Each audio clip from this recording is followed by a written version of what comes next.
Beckett aujourd'hui, autour d'un anniversaire, 5e et dernier volet, La voix du texte, avec David Varillo, comédien, spécialiste de Beckett pour lequel l'auteur écrivit Solo, et Guy Scarpetta, écrivain. David Varillo. Pour cette fois, il m'est venu une voix qui m'était vraiment inconnue. Je ne l'avais jamais utilisée jusqu'ici.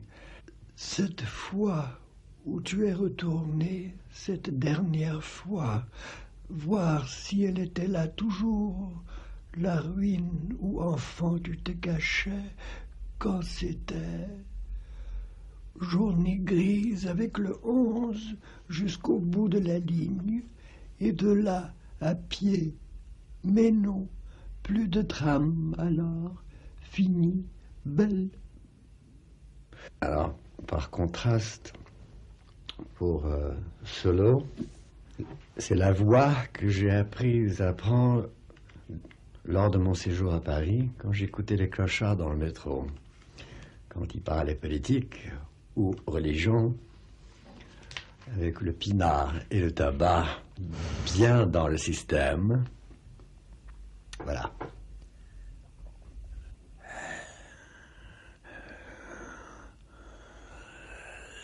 Sa naissance fut sa perte. Rictus de Maccabée depuis, au Moïse et au berceau, au sein, premier fiasco, lors des premiers faux pas, de maman à nounou et retour, ces voyages.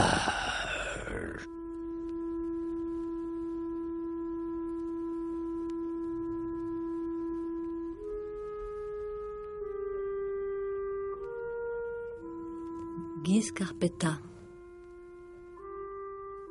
Je vois assez volontiers chez Beckett une sorte d'envers précis de la théologie catholique, mais au plus près de ses motifs et de ses thèmes.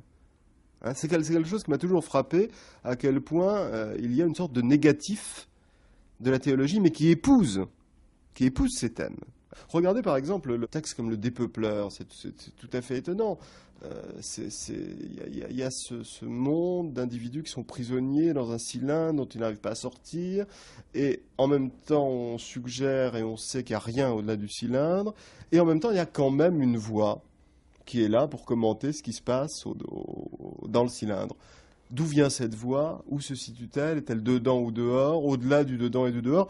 On n'en sait rien. C'est-à-dire qu'il faudrait imaginer, je ne sais pas, quelque chose comme le regard sur Job, mais qui passerait aussi à l'intérieur de Job. Il faudrait imaginer une voix qui pourrait être à la fois la plainte de Job et le regard de Dieu dans un monde où il n'y aurait plus de Dieu.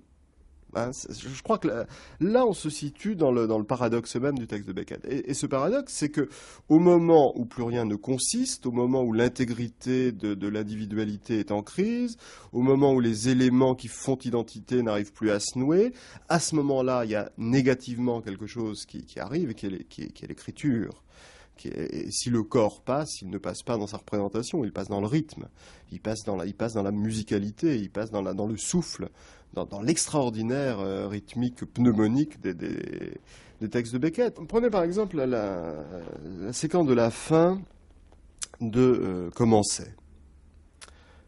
Que moi, oui, seul, oui, avec ma voix, oui, mon murmure, oui, quand ça cesse de halter, oui, tout ça tient, oui, haletant de plus en plus fort, pas de réponse, de plus en plus fort, oui, aplati sur le ventre, oui, dans la boue, oui, le noir, oui, là rien à corriger, non, les bras en croix, pas de réponse, les bras en croix, pas de réponse, oui ou non, oui. Alors voilà, il y a les bras en croix, c'est-à-dire que dans cette sorte de réputation finale, c'est malgré tout une sorte de parodie du Christ, mais c'est plus la croix qui marque la tension de l'homme entre l'horizontalité de son appartenance à la terre et la verticalité de son rapport à Dieu, puisque la croix est aplatie dans la boue. C'est une croix qui s'est effondrée, mais c'est une croix.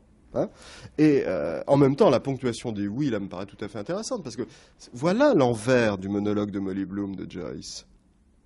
C'est-à-dire que dans le monologue de Molly Bloom de Joyce, la ponctuation des oui qui termine le livre est en fait un indice hystérique. Bon, c'est en fait l'indice de ce qu'est Molly Bloom, c'est-à-dire une espèce de crise de l'identité sexuelle se manifestant par une sorte d'adhésion à la matière jubilante. Beckett reprend cette ponctuation de oui, mais simplement comme un souffle. Simplement, c'est une approbation, ce que Bataille appelait une approbation de la vie jusque dans la mort. C'est une approbation négative. Et il y a de temps en temps quelque chose comme la nostalgie de ce que pourrait être un ordre si tout ça pouvait exister ou si tout ça pouvait tenir. Et en particulier, il y a quelque chose qui hante Beckett, à mon avis, c'est Dante. C'est l'ordre dantesque, c'est cette formidable traversée de l'enfer, du purgatoire et du paradis, qui est en même temps la mise en scène d'un corps qui s'efface et qui s'évanouit au fur et à mesure qu'il avance, qui passe du monde des spectacles qu'est l'enfer au monde du chant qui est le purgatoire, et du monde du chant qui est le purgatoire au monde des visions abstraites, des ondes et des lumières qu'est le paradis. Bon, dans tout ça, le corps change de statut, s'évanouit, etc. Et chez Beckett, il y a une nostalgie pour cette espèce d'extraordinaire optimisme de Dante. Alors, il y a des références à Dante assez souvent. Je crois que le cylindre du purgatoire est un des cercles de l'enfer, manifestement. Dans Foirade, il y a même des vers de Dante qui sont cités. À un moment, il est question des hannetons. Je rentre à la nuit, ils s'envolent, ils lâchent mon petit chêne et s'en vont, gavés dans les ombres. Tristi fumo nell'aere dolce. C'est une citation de Dante. Dans Texte pour rien, c'est quelque chose d'intéressant. Mais le corps, pour y aller, où est le corps ? C'est secondaire, c'est secondaire. Et je suis tranquille, j'y irai à l'issue, tôt ou tard. Si je le disais, là, quelque part, les autres mots me viendraient, tôt ou tard, et de quoi pouvoir y aller, et passer à travers, et voir les belles choses que porte le ciel, et revoir les étoiles.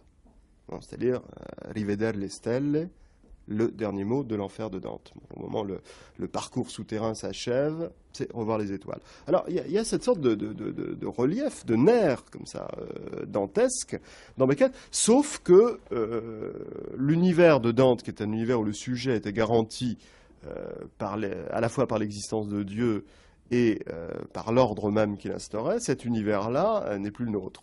L'ordre théologique n'existe plus. Il n'y a pas de paradis, même perdu, parce que il n'y a pas d'individu, parce que la naissance n'est pas un paradis perdu, mais le premier stade de l'enfer. Il faudrait imaginer une espèce de purgatoire infini où on serait constamment en attente, ou des limbes infinies où on serait constamment en attente. C'est trop tard. C'est peut-être trop tard. C'est peut-être déjà fait. Comment le savoir ?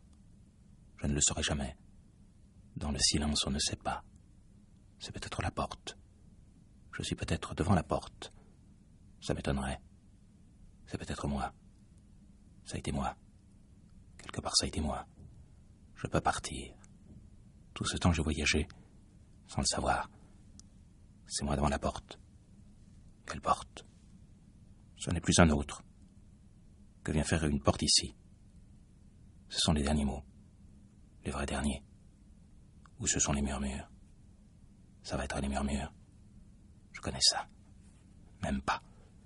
On parle de murmures, de cris lointains. Tant qu'on peut parler. On en parle avant. On en parle après. Ce sont des mensonges.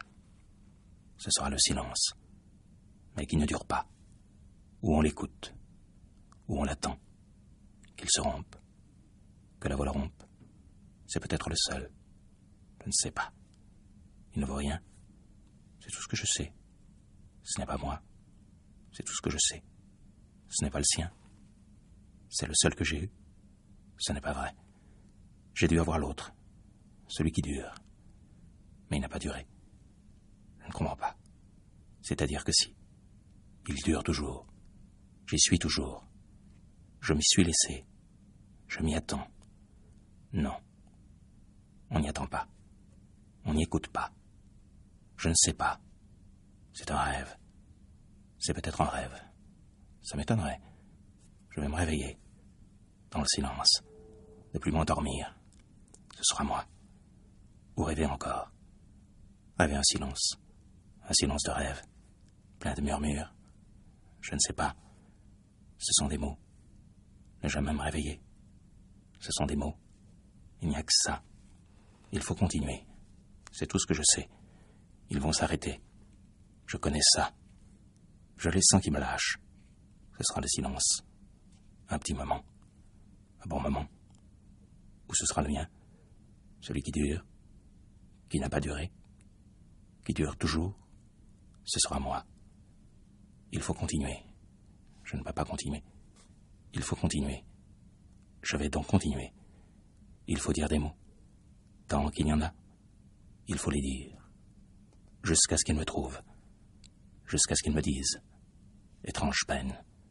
Étrange faute. Il faut continuer. C'est peut-être déjà fait. Ils m'ont peut-être déjà dit.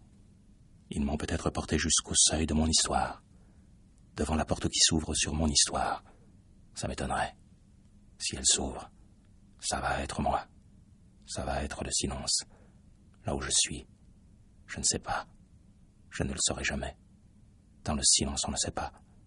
Il faut continuer. Je ne peux pas continuer. Je vais continuer. La question aujourd'hui, c'est de savoir quoi faire de Beckett. Ou on considère ça comme une sorte de comète, de météore, comme ça, qui n'appartient pas à notre histoire littéraire, qui appartient à peine à notre espèce, ou dont l'univers, en tout cas, appartient à peine à notre univers. Et à ce moment-là, ça devient une espèce de sujet tabou.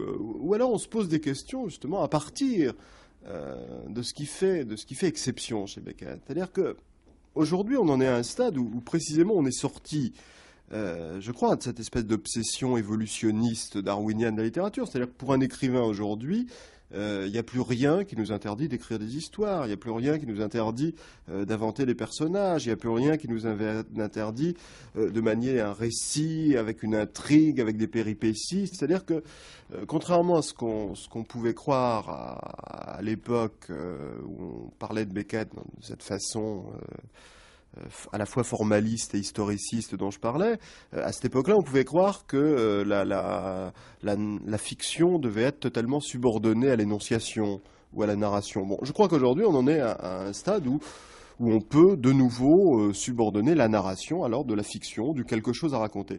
Simplement, quand on lit Beckett, et même si on ne le lit pas de manière intimidante, et même si on ne le lit pas comme quelqu'un qui aurait été porteur d'interdits, on se rend compte qu'il y a un certain nombre d'artifices qui ne sont plus possibles. C'est-à-dire, moi je crois que ce que Beckett joue comme rôle aujourd'hui, c'est celui de nous empêcher de naturaliser la fiction. C'est-à-dire que on peut faire revenir des personnages, on peut faire revenir le récit, on peut faire revenir du sens, etc.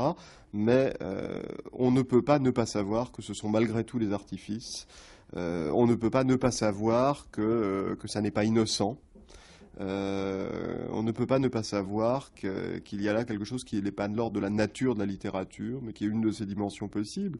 Et on ne peut pas, après Beckett, je crois, écrire innocemment, tout en sachant très bien, et c'est ça, je crois, le plus important, que rien de cela ne peut avoir lieu sans l'écriture elle-même, avec la part d'implication physique qu'elle implique. C'est-à-dire que il ne s'agit pas non plus de faire de Beckett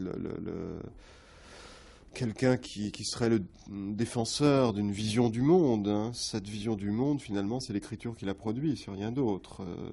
Peut-être qu'il n'y a pas d'autre moyen aujourd'hui de résister au primat de l'idéologie ou de la philosophie que d'écrire précisément parce que c'est dans l'écriture que cette autre vision du monde refoulée peut surgir et pas ailleurs. Il y a dans Foirade, par exemple, une petite séquence très très belle.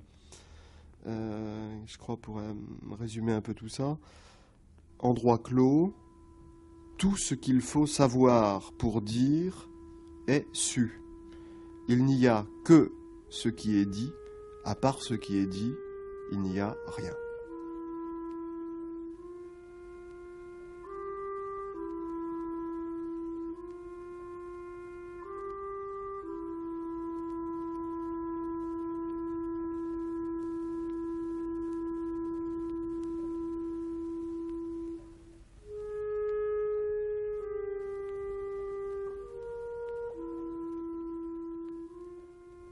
Quand je m'arrête, comme tantôt, les bruits reprennent avec une force étrange ce dont c'est l'air, de sorte qu'il me semble retrouver l'ouïe de ma jeunesse. Alors dans mon lit, dans l'obscurité, les nuits de tempête, je savais faire la part dans le hurlement du dehors, des feuilles, des branches, des troncs gémissants, de l'herbe même et de la maison qui m'abritait. Chaque arbre avait sa façon de crier, comme par temps calme son murmure, et il n'était jusqu'au sable de l'allée qui n'eut sa voix. La nuit sans souffle pour moi était une autre tempête, faite d'innombrables halètements que je m'amusais à dépister. Oui, je me suis beaucoup amusé avec leur soi-disant calme, jeune. Le bruit que je préférais n'avait rien de noble. C'était l'aboiement des chiens, la nuit, dans les petits hameaux accrochés au flanc de la montagne, où vivaient les casseurs de pierres depuis des générations. Les chiens de la vallée répondaient de leurs grosses voix pleines de crocs, de mâchoires et de baves. De la montagne aussi me venait une autre joie, celle des lumières éparses y naissant à la tombée de la nuit. C'étaient des choses qui étaient à peine, à la limite du silence et de la nuit, et qui bientôt cessaient. C'est ainsi que je raisonne à présent, à mon aise. Debout devant ma haute fenêtre, je m'y abandonnais, attendant que ça finisse, que ma joie finisse, là loin devant moi, en moi, tendu vers la joie de ma joie finie.